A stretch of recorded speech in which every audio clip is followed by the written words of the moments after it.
Hi, I'm Rev Myron. I'm a minister through Pathways of Light, and I've been a Course in Miracles student for over 40 years. I'm going through the text again this year with Jesus, asking him to clarify for me, and then I write from that clarity. And that's what I'm sharing with you today. So let's get started.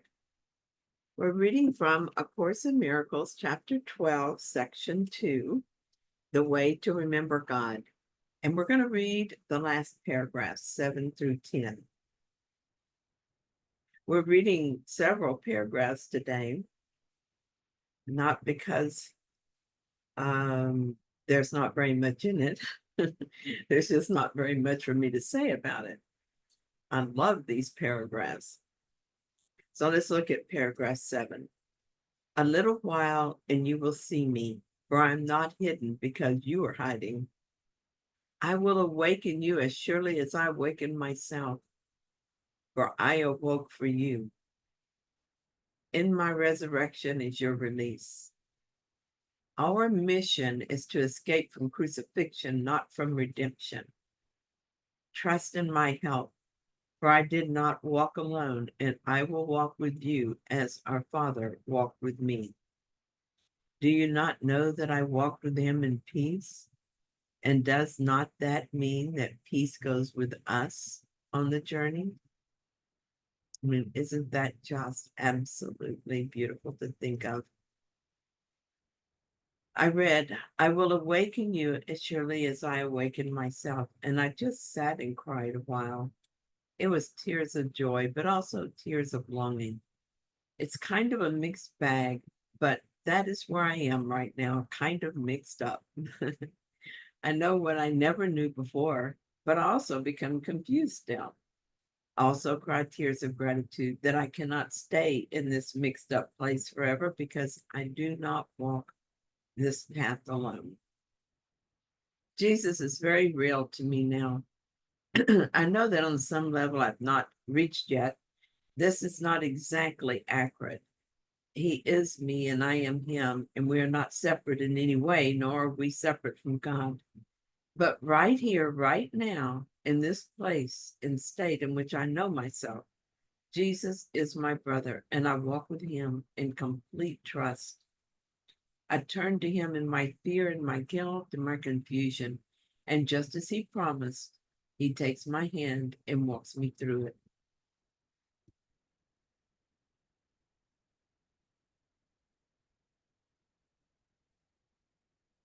There's no, paragraph 8, there's no fear in perfect love.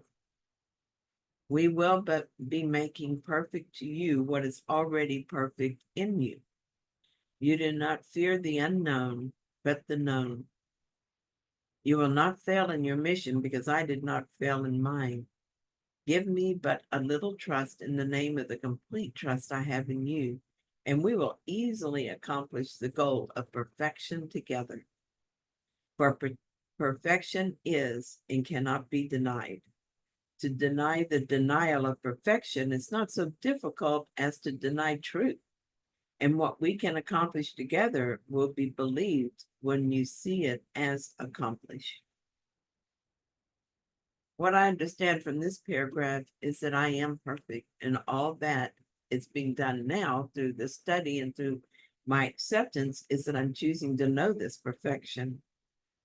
My desire to know is my part, and my practices feed my desire and my willingness.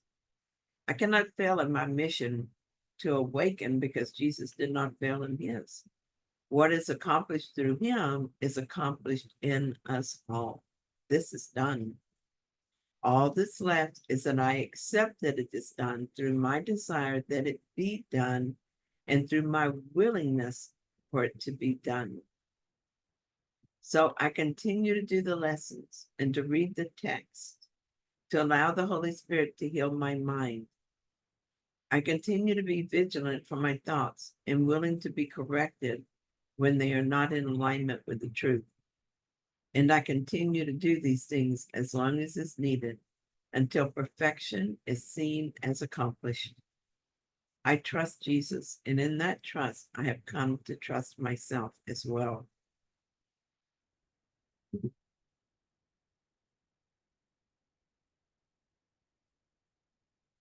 Paragraph 9.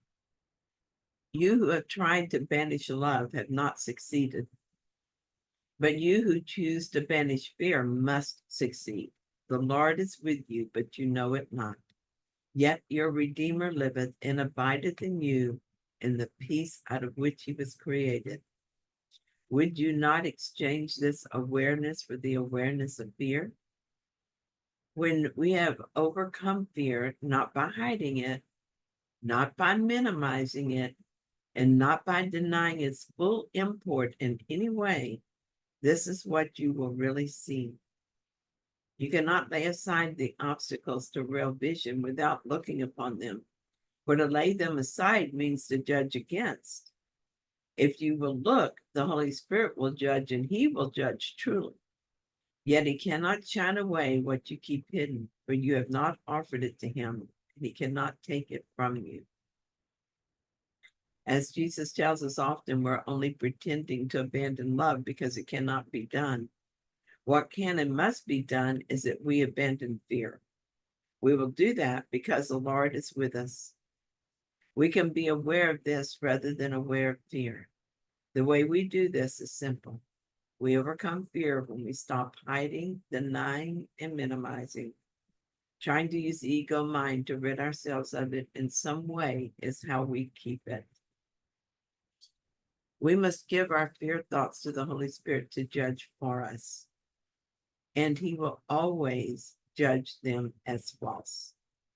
To give them to him, we must do more than say the words. There must be a willingness to really see the fear, to acknowledge the impact it has on us. That means feeling the fear. This is an example from a past journal. This was some time ago, about 6 or 7 years ago. I have something that must be done at work, and so far I've not succeeded. I started getting anxious about it. Then I was talking to my son on the phone, and he was describing his efforts to get his finances in order. This brought up mine, and I told him how my plans to retire are coming along. Then I told him I had not yet added up my basic costs to see if my income would cover everything. I knew that I was avoiding this out of fear. When I went to bed, these worries were on my mind and I couldn't sleep. I tried to put them aside, but they kept coming back. I wanted to reassure myself that it would all work out and thought about solutions to the problems, but I could feel myself getting more and more anxious. So I stopped the runaway fear thoughts by reminding myself of what matters. I reminded myself that the peace of God is everything I want. I did this several times. There's this little card above my desk that says, Holy Spirit, I'm listening. I thought about that card each time the ego tried to drag me back into the fear. I'm listening, Holy Spirit. He told me that I'm loved and safe and that the peace of God is mine. He reminded me that I am not a victim of my thoughts, and that was very helpful. I know that the ego mind will try to engage me in fear and guilt thoughts until the desire for them is completely gone. It's not surprising that it happens at times, and each time it does, I look with the Holy Spirit and make a choice. There was a time when it would have taken me days to let my fear go. There was a time when the fear would have consumed me and left me shaking and crying. Now I notice fearful thoughts and turn to the Holy Spirit immediately. I'm not afraid of the thoughts, and I'm not willing to keep them. Last night I was anxious and began to obsess about these problems, but I'm used to peace now, and I can't maintain this kind of anxiety. I miss peace as soon as I give it up, and I want it back.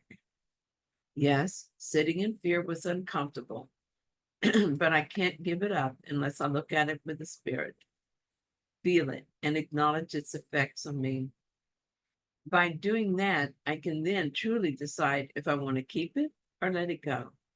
When I asked the Holy Spirit to take these thoughts from me, I knew that what I was asking, and I was certain of my decision, and it was done.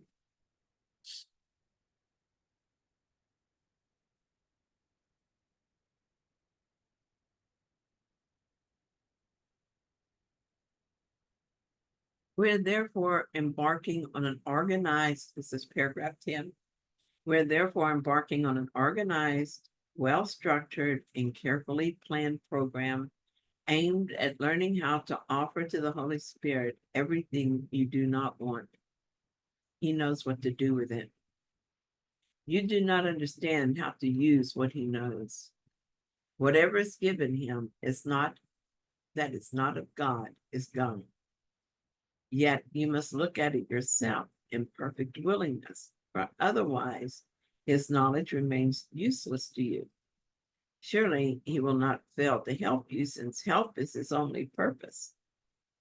Do you not have greater reason for fearing the world as you perceive it than for looking at the cause of fear and letting it go forever? I notice that I have a couple of areas in my life that I seem determined to defend against God's love. Even though I let so much go, some problems remain. I am tempted to think of them as harder or more important, or proof that not all healing is possible. But the truth is, I don't have different problems. I have one problem. It just shows up in different forms. One of those forms that I have not allowed the Holy Spirit to correct for me is this. I make choices not to do certain things, and then I do them anyway. For instance, I decided not to eat sugar, and then before the day is out, I succumb to the desire for a pastry. Then I feel guilty and weak and helpless against my own compulsions. Very ego of me, isn't it?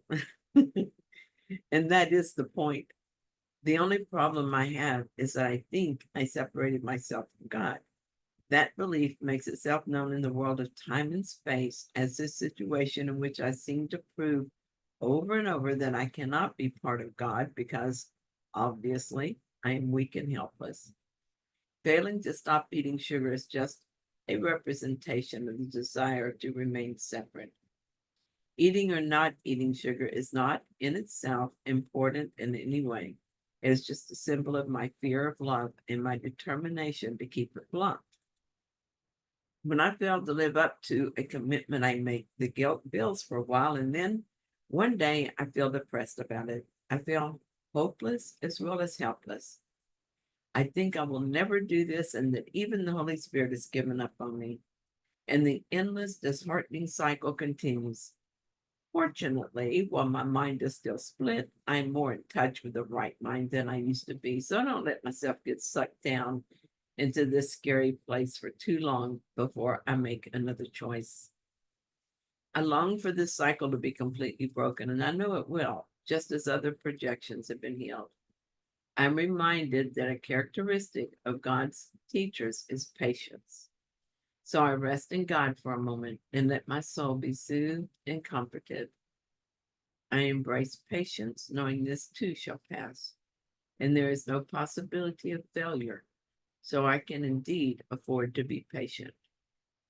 One day I will let this illusion go forever. Every day as I practice turning to the truth rather than to the ego, that time gets closer. Thank you so much for joining me in this reading. I hope that you found it helpful. If you did, then please like it. And if you haven't yet, please subscribe. And thanks to those who subscribed in the last couple of days. I appreciate you very much. I'll be back soon with another reading. See you then.